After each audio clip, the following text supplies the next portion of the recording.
Hello friend, मैं स्मृति आप सभी का स्वागत करती हूं आपके अपने यूट्यूब चैनल स्टडी विद स्मृति में। आइए शुरू करते हैं आज की क्लास। आज की क्लास में जो चैप्टर मैं कराने वाली हूं वो चैप्टर है पर्यावरण। और ये कॉमन चैप्टर है। ये जेपीएससी के प्रारंभिक परीक्षा और मुख्य परीक्षा दोनों का ही भाग है।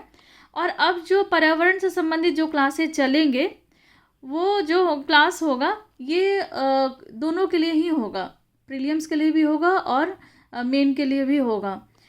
और इसको मैं इसी तरीके से पढ़ाऊंगी क्योंकि अगर एक ही बार अगर आप पढ़ लेते हैं इसको तो दोनों की तैयारी अच्छी हो जाएगी। काफ़ी डिटेल में पढ़ाने वाली हूँ, तो इस कारण से कुछ ज़्यादा क्लासेज जो होंगे वो पर्यावरण से होंगे, क्योंकि लगभग 8 या 9 ऑब्जेक्टिव क्वेश्चन जो होंगे वो पूछे जाएंगे प्रारंभिक परीक्षा में, और मुख्य परीक्षा में भी अलग अलग विषयों का ये एक भाग है। तो अब हम लोग सबसे पहले सिलेबस को हम लोग देख लें कि कितना इम्पॉर्टेंट मतलब स्थान रखता है ये जो पर्यावरण चैप्टर है वो। तो सिलेबस की अगर बात की जाए तो प्रारंभिक परीक्षा में 2 चरणों में एग्ज़ाम होंगे। प्रारंभिक परीक्षा का एग्ज़ाम जो होगा वो 2 चरण में लिए जाएंगे। एक तो फर्स्ट पेपर का एग्ज़ाम होगा, दूसरा होगा सेकंड पेपर का। तो फर्स्ट पेपर की अगर सिलेबस को देखा जाए तो वहाँ पर एच में दिया हुआ है कि पर्यावरण सुरक्षा, जैव विविधता एवं जलवायु परिवर्तन से प्रश्न जो होंगे वो पूछे जाएंगे। तो ये और एक या ये 2 प्रश्न होंगे जो यहाँ पूछे जाएंगे। और जो सेकंड पेपर में अगर देखा जाए तो सेकंड पेपर में एन में दिया हुआ है कि झारखंड राज्य का पर्यावरण संबंधित तथ्य, हो रहे पर्यावरण परिवर्तन एवं उसके अपशमन एवं अनुकूलन संबंधित विषय। यहाँ से 7 प्रश्न ऐसे होंगे जो पूछे जाएंगे। तो कुल मिलाकर के 8 या 9 प्रश्न जो होंगे वो पर्यावरण से होंगे, और झारखंड का जो पर्यावरण से संबंधित तथ्य है वहाँ से 7 प्रश्न ऐसे होंगे जो पूछे जाएंगे। तो बहुत ही इंपॉर्टेंट स्थान रखता है। फिर अब हम लोग मुख्य परीक्षा की अगर बात करें तो जो प्रश्न पत्र 5 है ये यहाँ पर अर्थव्यवस्था से संबंधित प्रश्न जो है वो पूछे जाएंगे। तो इसका जो ग्रुप डी है उसमें दिया हुआ है कि झारखंड में भूमि, वन और पर्यावरण मुद्दे, यहाँ से प्रश्न पूछे जाने हैं। तो झारखंड में चूँकि उद्योग धंधे जो हैं वो उसका विकास काफ़ी तीव्र गति से होता है, खान खनिज की बहुलता है, और पेड़ भी जो है उनकी भी अंधाधुंध कटाई जो है वो हो रही है क्योंकि जनसंख्या का दबाव भी बढ़ रहा है। तो इस कारण से वहाँ की जो प्राकृतिक संसाधन है उसका भी ह्रास हो रहा है, और मानव स्वास्थ्य पर उसका जो विपरीत प्रभाव है वो भी देखने मिल रहा है। इस कारण से ये आज के समय में बहुत बड़ी समस्या बनकर उभरी रही है।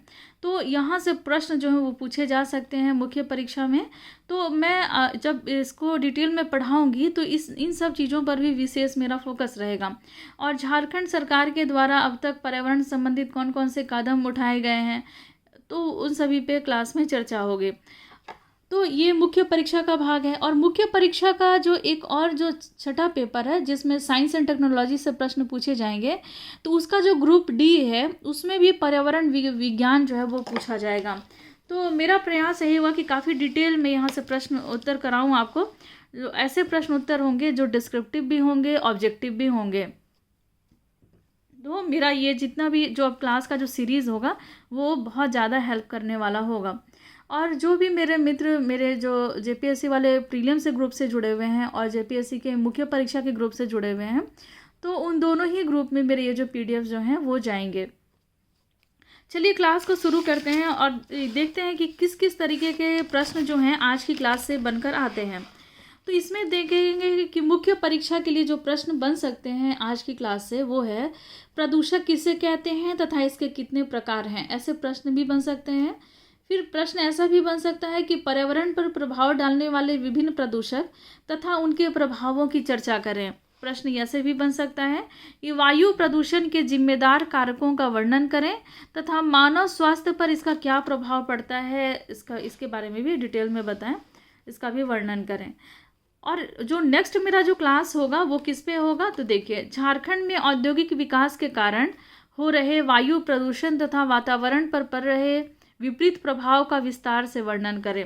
झारखंड में चूंकि औद्योगिक विकास जो है काफ़ी तीव्र गति से हो रहा है, तो जिस कारण से वायु प्रदूषण जो है वो दिन प्रतिदिन बढ़ता जा रहा है, तो इसके कारण वातावरण पर इसका क्या विपरीत प्रभाव पड़ रहा है उसका वर्णन करना है।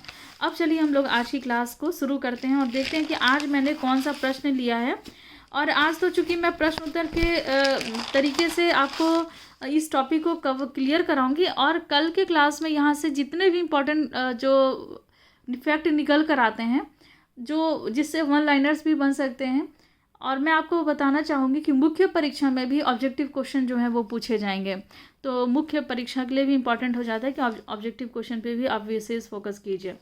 देखिए, चलिए क्लास को शुरू करें और देखें सबसे पहले भूमिका को कि पिछले 100 वर्षों में गत 100 वर्ष में मनुष्य की जनसंख्या में भारी बढ़ोतरी हुई है। जनसंख्या में काफ़ी तेज़ी से बढ़ोतरी हुई है। इस कारण से अन्न, जल, घर, बिजली, सड़क, वाहन और अन्य वस्तुओं की मांग में भी बढ़ोतरी हो गई है। जाहिर सी बात है कि अगर जनसंख्या बढ़ेगी तो मांग भी बढ़ेगी, तो इस कारण से अन्न की समस्या, जल, घर, बिजली, सड़क, वाहन और अन्य वस्तुओं की मांग में भी बढ़ोतरी हुई है। परिणाम स्वरूप हमारा जो प्राकृतिक संसाधन है उस पर काफ़ी दबाव पड़ रहा है, जैसे कि जल हो गया, वायु हो गया, भूमि हो गया। ये जो प्राकृतिक संसाधन है इस पर बहुत ज़्यादा दबाव पड़ रहा है। वायु, जल तथा भूमि प्रदूषण बढ़ता जा रहा है। मानव प्रत्यक्ष अथवा परोक्ष रूप से अनेक विनाशक तत्वों को फैला करके पर्यावरण को प्रदूषित कर रहे हैं। मानव जो है वो क्या कर रहे हैं कि प्रत्यक्ष रूप से, डायरेक्ट या इनडायरेक्ट तरीके से वो विनाशक तत्वों को पर्यावरण में फैला रहे हैं और पर्यावरण को दूषित कर रहे हैं। इनमें प्रदूषकों का महत्वपूर्ण स्थान होता है। अब हम लोग जाने कि प्रदूषक होता क्या है। तो प्रदूषण उत्पन्न करने वाले पदार्थ को प्रदूषक कहते हैं। तो वैसे पदार्थ जो प्रदूषण उत्पन्न करते हैं उसको क्या कहेंगे, तो उसको प्रदूषक कहेंगे। और प्रदूषक कितने प्रकार का होता है मुख्यतः? तो मुख्यतः प्रदूषक 2 प्रकार का होता है।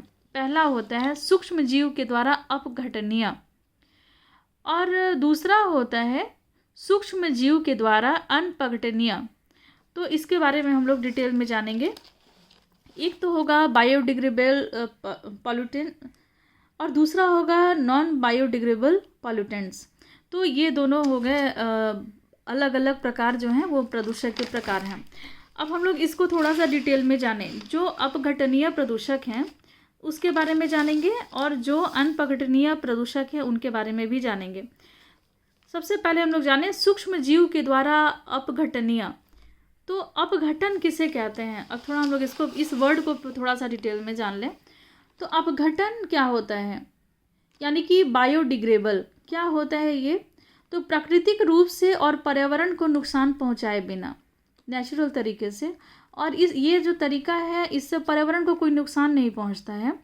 तो प्राकृतिक रूप से और पर्यावरण को नुकसान पहुंचाए बिना क्षय करने में सक्षम होता है उसको अपघटन कहते हैं। अब किस तरीके से होता है सूक्ष्म जीव के द्वारा अपघटन? और ये अपघटन जो होता है उसके द्वारा ना तो पर्यावरण को नुकसान होता है और ये तरीका जो है वो प्राकृतिक है, नेचुरल है। तो वे पदार्थ जो सूक्ष्म जीवों के द्वारा अपघटित होकर के अपने विषाक्त प्रभाव को खो देते हैं उसको अपघटनीय प्रदूषक कहते हैं।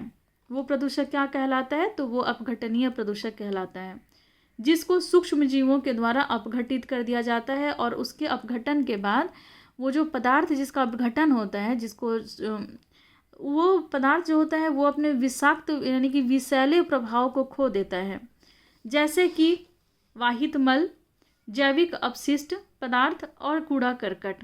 लेकिन क्या होता है कि इन पदार्थों की एक सीमित मात्रा ही सूक्ष्म जीवधारियों के द्वारा अपघटित होती है। तो मात्रा भी निश्चित है कि अगर सीमित मात्रा होगी तभी सूक्ष्म जीवों के द्वारा इसको अपघटित किया जाएगा। जब इसका अधिक्य हो जाता है, बहुत ज़्यादा, बहुत भारी मात्रा में अगर ये हो जाती है तो इनका अपघटन सूक्ष्म जीवधारियों के द्वारा नहीं हो पाता है। जब बहुत ही ज़्यादा हो जाएगा ये तो इसका अपघटन सूक्ष्म जीवों के द्वारा नहीं हो पाएगा। तो ये पदार्थ हमारे वातावरण में प्रदूषण फैलाते हैं। ये प्रदूषक हो गया एक तरीके से। अगर वो कम मात्रा में होगा तो अपघटित हो जाएगा, ज़्यादा मात्रा में वही हो गया तो नहीं अपघटित होगा। तो ये भी एक तरीके से प्रदूषक का रूप है। दूसरा जो प्रदूषक का प्रकार है वो है सूक्ष्म जीव के द्वारा अनपघटनीय। तो ऐसा जो सूक्ष्म जीवों के द्वारा उसका अपघटन नहीं हो पाता है वैसे पदार्थ। तो ऐसे पदार्थ जो सूक्ष्म जीवों के द्वारा अपघटित नहीं हो पाते हैं उसको अनपघटनीय प्रदूषक कहलाते हैं। ये आरंभ से ही हानिकारक होते हैं। ऐसा नहीं है कि अगर वो मात्रा में अगर बहुत ज़्यादा कम है तो वो सूक्ष्म जीव के द्वारा अपघटित हो जाएगा, और अगर मात्रा में अगर वो बहुत ज़्यादा है तो वो नहीं होगा, ऐसा नहीं है। प्रारंभ से ही वो वो हानिकारक होते हैं। जैसे कि एग्जाम्पल के तौर पे ले लें तो जहरीली भारी धातुएं जैसे सीसा, पारा, आर्सेनिक, कैडमियम, निकेल, मैग्नीज, लोहा, तांबा, जस्ता, BSC, DDT, 2,4-D व फिनोल आदि रासायनिक यौगिकें जो हैं ये आते हैं किसके अंतर्गत, तो सूक्ष्म जीवों के द्वारा अनपघटनीय है ये सभी, क्योंकि ये आरंभ से ही ये काफ़ी हानिकारक होते हैं। तो ये तो प्रकार हो गया प्रदूषक के, 2 प्रकार के होते हैं। अब हम लोग चर्चा करते हैं कुछ प्रमुख प्रदूषक और उनके प्रभाव के बारे में, क्योंकि ये जानना इतना ज़्यादा इम्पॉर्टेंट है कि तभी आप समझ सकेंगे कि अगर कोई प्रदूषण फैलता है, अगर उसमें इन चीज़ों की मात्रा होती है तो उसका क्या प्रभाव स्वास्थ्य पे पड़ता है या फिर जैव विविधता पे इसका प्रभाव पड़ता है। तो प्रयास मैंने यहाँ किया है लिमिट में ही आंसर देने का, लेकिन यहाँ से बहुत सारे और भी प्रश्न जो हैं वो निकल कर आते हैं, तो कल के क्लास में सारे ऑब्जेक्टिव मैं क्लियर करा दूंगी यहाँ से। देखिए कार्बन के मोनोऑक्साइड, इसको सी और ओ कहते हैं। एक मिनट थोड़ा जस्ट एडजस्ट करें। कार्बन के मोनोऑक्साइड यानी कि CO, यह हवा से भारी होता है, हवा से ये भारी होता है कार्बन मोनोऑक्साइड, और पानी में यह अघुलनशील होता है। इसका गंध जो होता है, महक, वो स्वादहीन होता है एवं यह रंगहीन गैस है, इसका कोई रंग नहीं होता है कार्बन मोनोऑक्साइड का, और हवा से ये भारी होता है, जो मानव के साथ साथ अन्य प्राणियों के लिए अत्यंत हानिकारक है। ये कार्बन मोनोऑक्साइड जो है वो मानव के लिए हानिकारक तो है ही, उसके साथ साथ अन्य प्राणियों के लिए भी यह हानिकारक होता है। सभी वायु प्रदूषकों में यह 50% का प्रतिनिधित्व करता है। इसे दम घोटू गैस भी कहते हैं, ठीक है ना। और भी हम लोग इसके डिटेल को जानेंगे। दम घोटू गैस ये क्या होता है, इसका हम जो महत्वपूर्ण शब्दार्थ या फिर कुछ इम्पॉर्टेंट फैक्ट जो होंगे उसमें मैं इसको लेकर आऊँगी, इस तरीके के भाग को। सांस के माध्यम से शरीर में ये पहुंच जाता है और रक्त में, ब्लड में उपस्थित हीमोग्लोबिन, जो ब्लड में हीमोग्लोबिन होता है, उसके ऑक्सीजन वहन क्षमता को वो बिल्कुल कम कर देता है। हीमोग्लोबिन का काम होता है ऑक्सीजन को शरीर के हर एक विभिन्न हिस्सों में तक पहुंचाना। तो हीमोग्लोबिन की जो ऑक्सीजन वहन की जो क्षमता होती है उसको ये क्या करता है, बिल्कुल कम कर देता है, जिसके फलस्वरूप मनुष्य की मृत्यु हो जाती है। इस गैस की उत्पत्ति कैसे होती है, तो जीवाश्म ईंधनों यानी कि कोयला और खनिज तेल, इसका अगर अपूर्ण दहन होता है, अच्छे तरीके से दहन नहीं होता है, अपूर्ण दहन होता है, तो इसके फलस्वरूप इस गैस की उत्पत्ति होती है। इस समस्या का निदान किस तरीके से संभव होगा, तो दबाव युक्त CNG तथा द्रवित LPG गैसों के प्रयोग से इस समस्या का निदान काफ़ी सीमा तक किया जा सकता है। अब अगला जो ये प्रदूषक है वो है नाइट्रोजन के ऑक्साइड, NOx, नाइट्रोजन के ऑक्साइड। अब ये किस तरीके से प्रदूषक हैं, तो रंगहीन होता है ये, रंगहीन और गंधहीन नाइट्रिक ऑक्साइड तथा लाल भूरे रंग की तीव्र गंध वाली नाइट्रोजन ऑक्साइड तथा नाइट्रोजन डाइऑक्साइड गैसें जो होती हैं वो नाइट्रोजन के ऑक्साइड हैं, ठीक है ना। ये सभी जो गैसें जिसका नाम मैंने लिया वो सभी गैसें जो हैं वो नाइट्रोजन के ऑक्साइड हैं। और नाइट्रोजन के ऑक्साइड वायुमंडलीय नमी से प्रतिक्रिया करके, जो वायुमंडल की जो नमी होती है उससे ये प्रतिक्रिया करते हैं और नाइट्रिक अम्ल का निर्माण करते हैं। और यह जो नाइट्रिक अम्ल है वो वर्षा के पानी के साथ धरातल पर अम्ल वर्षा के रूप में धरती पर आ जाता है। जब वर्षा होती है तो वर्षा का जो जल होता है उसके साथ ये मिल करके धरती पर आ जाता है और इसको क्या कहते हैं, अम्ल वर्षा। अम्ल वर्षा, अब हम लोग जो मतलब जैसे मैंने आपको बताया महत्वपूर्ण तथ्य, उसमें हम लोग अम्ल वर्षा भी जानेंगे, साथ में अभी मैंने आपको क्या बताया दम घोटू गैस जो है उसके बारे में भी जानेंगे। इस सब चीज़ों के बारे में हम लोग और भी डिटेल में जानना है। अम्ल वर्षा जीवधारियों के लिए अत्यंत हानिकारक होता है। नाइट्रोजन ऑक्साइड की उत्पत्ति खनिज तेलों व कोयले के जलाने से भी होती है। मनुष्य के शरीर में नाइट्रिक ऑक्साइड के अधिक सांद्रण के कारण वह कई रोगों से ग्रसित हो जाता है। अगर मनुष्य के शरीर में जो नाइट्रिक ऑक्साइड है, अगर उसकी अधिकता अगर हो जाती है तो वो कई प्रकार के बीमारियों से वो घिर जाता है। जैसे कि मसूड़ों में सूजन हो जाएगा, रक्तस्राव होने लगेगा मसूड़ों से, निमोनिया भी हो सकते हैं, फेफड़े का कैंसर भी होता है। इस कारण जो नाइट्रिक ऑक्साइड है उसकी अधिकता से फेफड़े का कैंसर होने का संभावना ज़्यादा होता है। अधिक ऊंचाई पर उड़ने वाला जो सुपरसोनिक जेट विमान है, उससे निकली हुई जो नाइट्रोजन ऑक्साइड है, क्योंकि ये जहरीली गैस है नाइट्रोजन ऑक्साइड, और जब जो सुपरसोनिक जेट विमान जब है वो अत्यधिक ऊंचाई पर जब वो उड़ रही होती है तो उससे जो नाइट्रोजन ऑक्साइड निकल रहा होता है तो उससे समताप मंडल में जो ओजोन की परत होती है उसको ये पतला कर देता है। तो उसके साथ वो रिएक्शन करके उसको पतला कर देता है और इसके फलस्वरूप धरातल पर अधिक पराबैंगनी किरणों के आने का खतरा उत्पन्न हो जाता है। तो हम लोग जो महत्वपूर्ण तथ्य होगा उसमें हम लोग ओजोन की परत के बारे में भी जानेंगे कि ये क्यों इम्पोर्टेंट हो जाता है। ठीक है ना। तो ये सभी ये अपने आप में एक विस्तृत ये सब जो है टॉपिक है ओजोन की परत।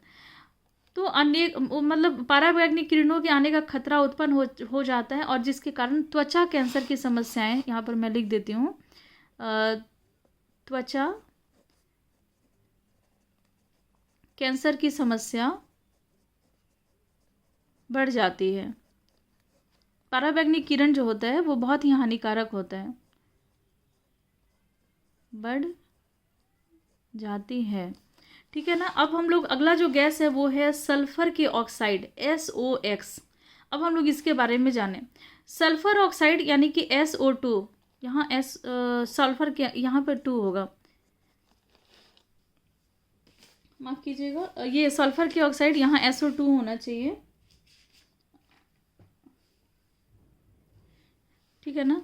देखिए सल्फर, या फिर देखिए बुक में तो X ही दिया हुआ है यहाँ और यहाँ 2 दिया। सल्फर माफ़ कीजिएगा, यहाँ X ही होगा क्योंकि सल्फर की ऑक्साइड है और यहाँ सल्फर डाइऑक्साइड है SO2।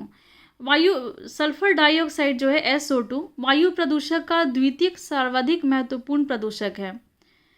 SO2 के मानव जनित स्रोत जो हैं, SO2 कहाँ से आता है, जो मानव के द्वारा जनित जो स्रोत है वो है ताप शक्ति गृह, खनिज तेल शोधनशालाएं तथा स्वचालित वाहन। SO2 से आँखों में जलन होता है, इसका जो प्रभाव होता है जो मानव स्वास्थ्य पे पड़ता है, तो SO2 से आँखों में जलन होने लगती है, दमा, खांसी, फेफड़ों के रोग तथा सिर दर्द, चक्कर आना और सांस लेने में कठिनाई होने लगती है। जैसे इन सभी जैसी परेशानियां जो हैं वो बढ़ जाती हैं। इन गैस को क्रैकिंग गैस भी कहा जाता है। अब जो हम लोग जानेंगे महत्वपूर्ण तथ्य में वो क्रैकिंग गैस भी होगा। क्रैकिंग गैस ये भी मैं कराने वाली हूँ। तो क्रैकिंग गैस भी इसको कहा जाता है क्योंकि यदि यह लगातार पत्थर पर प्रवाहित किया जाए तो वो पत्थर को भी छत विछत कर देती है जी। और ये जो गैस है SO2, इसी का प्रभाव जो है जो आगरा में जो ताजमहल है उस पर ये देखा गया है। तो ये इसको हम लोग डिटेल में जानेंगे जो क्रैकिंग गैस हैं, और यहाँ से बहुत सारे प्रश्न जो हैं वो निकल कर आते हैं। अब हम लोग जानेंगे क्लोरोफ्लोरोकार्बन यानी कि CFC, क्लोरोफ्लोरोकार्बन। यह क्लोरीन, फ्लोरीन तथा कार्बन जो तत्व हैं उसके साधारण यौगिक हैं। क्लोरोफ्लोरोकार्बन जिसको CFC कहते हैं, यह क्लोरीन, फ्लोरीन और कार्बन के तत्वों का साधारण यौगिक है। स्प्रेकेंस, air conditioner, refrigerator, foam, plastic, अग्निशामक तथा प्रसाधन सामग्री आदि से CFC का उत्सर्जन एवं वायुमंडल में पहुंचने के कारण समताप मंडलीय ओजोन गैस, जो ओजोन गैस का क्षरण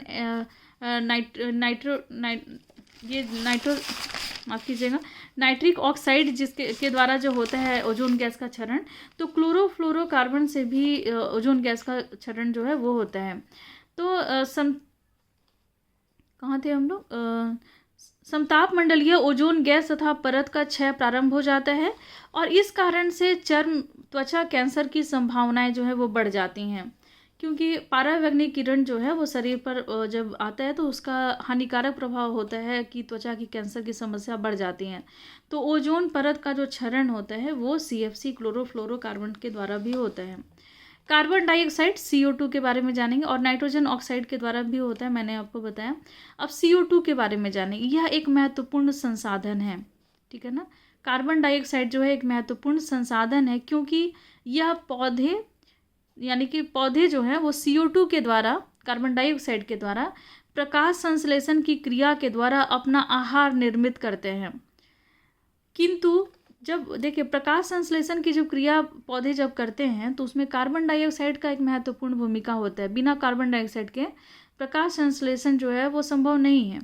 तो यह एक महत्वपूर्ण संसाधन है। फिर भी जब कार्बन डाइऑक्साइड का वायुमंडल में अधिकता होने लगता है, बहुत ज़्यादा होने लगेगा, और कब होगा, जब पेड़ पौधे को हम लोग काट देंगे। तो कार्बन डाइऑक्साइड जब वायुमंडल में जब इसकी अधिकता हो जाती है तो अनेक समस्याएं उत्पन्न हो जाती हैं, बहुत सारे प्रॉब्लम्स हो जाते हैं। तो बढ़ती दर से जीवाश्म के दहन के कारण कार्बन डाइऑक्साइड की अधिकाधिक मात्रा में वायुमंडल में विमोचन होता है। कारण इसके बहुत सारे हैं वायुमंडल में कार्बन डाइऑक्साइड के विमोचन के। पहला जो कारण है वो है बढ़ती दर से जीवाश्म के दहन के कारण। जीवाश्म का अगर दहन होता है ज़्यादा मात्रा में तो इस कारण से कार्बन डाइऑक्साइड का सर्वाधिक मात्रा में वायुमंडल में विमोचन हो जाता है। वायुमंडल में ये आ जाता है सर्वाधिक मात्रा में जीवाश्म ईंधन का को जलाने से। फिर दूसरा जो कारण होता है वो तीव्र गति से वन विनाश के कारण। अगर बहुत तीव्र गति से वनों का विनाश किया जा रहा है तो जिस कारण से वन क्षेत्रों में ह्रास होने के कारण कार्बन डाइऑक्साइड के उपयोग में निरंतर कमी आती है। चूँकि वनों के द्वारा कार्बन डाइऑक्साइड को लेकर के प्रकाश संश्लेषण की क्रिया की जाती है, तो और भारी मात्रा में ये जो चक्र है वो अच्छे से चलता रहता है। कार्बन डाइऑक्साइड जितना मुक्त किया जाता है उतना ही प्रयोग में लाया जाता है। लेकिन जब वनों का विनाश कर दिया जाएगा तो इसकी अधिकता हो जाएगी वातावरण में कार्बन डाइऑक्साइड के कारण। लेकिन वायुमंडल में कार्बन डाइऑक्साइड के सांद्रण में वृद्धि होने से अगर इसकी अधिकता अगर हो जाती है तो हरित गृह प्रभाव में वृद्धि हो जाती है। तो ये क्या है, ग्रीन हाउस इफेक्ट, ये भी हम लोग जानेंगे। यहीं पर कराने में बहुत लंबा हो जाता, बहुत बड़ा हो जाता, तो इन सभी को मैंने महत्वपूर्ण तथ्य में इसको शामिल किया है। तो ग्रीन हाउस इफेक्ट जो है उसमें वृद्धि हो जाएगी। तो इसका क्या परिणाम होगा, तो वर्षा तथा मृदा नमी में कमी आएगी, महासागरीय जल की अम्लता में वृद्धि होगी, हिम टोपियाँ एवं महाद्वीपीय हिमनद का पिघलना। फिर ग्रीन हाउस गैसों के द्वारा होने वाले वैश्विक तापन में लगभग 60% के लिए कार्बन डाइऑक्साइड ही जिम्मेदार है। ग्रीन हाउस गैस जो हैं उनके द्वारा अब हम लोग ये भी जानेंगे कि ग्रीन हाउस गैस कौन कौन से हैं, ठीक है ना। ये भी मैं आपको महत्वपूर्ण तथ्य में कराऊंगी कल के क्लास में। तो ग्रीन हाउस गैसों के द्वारा जो वैश्विक तापन हो रहा है तो उसमें कार्बन डाइऑक्साइड का क्या प्रतिशत है, तो 60% इसकी हिस्सेदारी है, 60% ये जिम्मेदार है। फिर अब हम लोग जानेंगे मीथेन के बारे में, CH4। तो मीथेन गैस हरित गृह प्रभाव यानी कि ग्रीन हाउस इफेक्ट जो है उसमें 20% अपना योगदान देता है। इससे भी ग्रीन हाउस इफेक्ट होते हैं